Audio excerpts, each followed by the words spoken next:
Buenas tardes, este día por medio de este video vamos a realizar lo que son los 4 focos de auscultación cardíaca.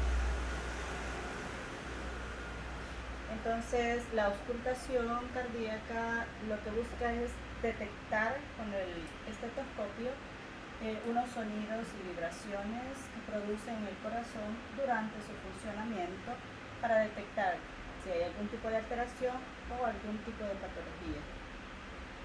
Para auscultar lo que tenemos que saber es 4 focos de auscultación, los principales que están a nivel precordial y coinciden con las localizaciones de las válvulas cardíacas.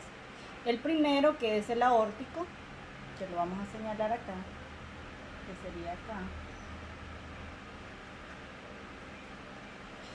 Está en el segundo espacio intercostal a nivel de la línea paraesternal derecha.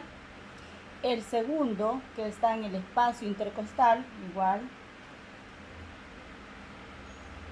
a nivel de la línea paraexternal izquierda. Y luego tenemos el tricúspide, que está a nivel de la apófisis. Podemos ponerlo acá. Cifoide, que está en el cuarto espacio intercostal a nivel de la línea paraesternal izquierda.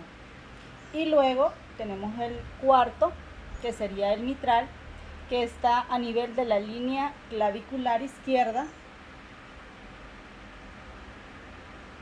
Por acá. A nivel del quinto espacio intercostal.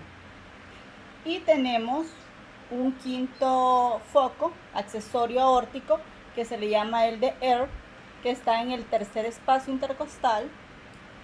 Y acá sería a nivel de la línea paraesternal izquierda.